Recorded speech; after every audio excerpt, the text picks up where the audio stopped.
சரி, இதோ குழந்தைகளுக்கு பிடிக்கும் ஒரு குட்டி குரங்கு கதை தமிழில். புத்திசாலி குட்டி குரங்கு.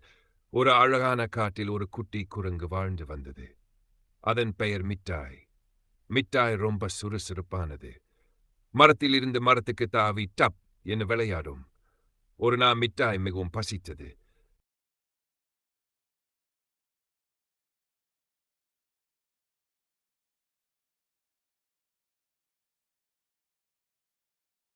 சரி, இதோ குழந்தைகளுக்கு பிடிக்கும் ஒரு குட்டி குரங்கு கதை. புத்திசாலி குட்டி குரங்கு.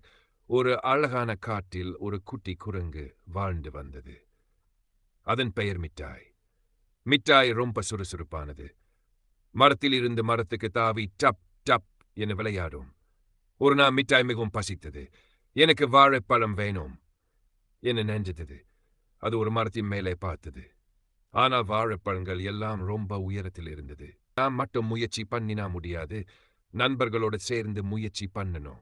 அது யானையையும் கரடியையும் அழைத்தது. யானை தன் தும்பிக்கையை நீட்டியது. கரடி மரத்தை பிடிச்சது. மிட்டாய் மேலே தாவியது. சப்! வாழைப்பழம் கிடைத்தது. மிட்டாய் சந்தோஷமாக சிரித்தது. நண்பர்களோடு இருந்தா எதுவும் சுலபம் என்னது. அன்று முதல் மிட்டாய் புத்திசாலி குட்டி குரங்கு என்ன எல்லாரும் அழைச்சார்கள். பாடம். ஒற்றுமையால் எதையும் சாதிக்கலாம். நீங்க விரும்பினா அல்லது யூடியூப் ஷார்ட்ஸ் கதை எல்லாமே செய்து தருவே என்ன வேணும் சொல்லுங்க.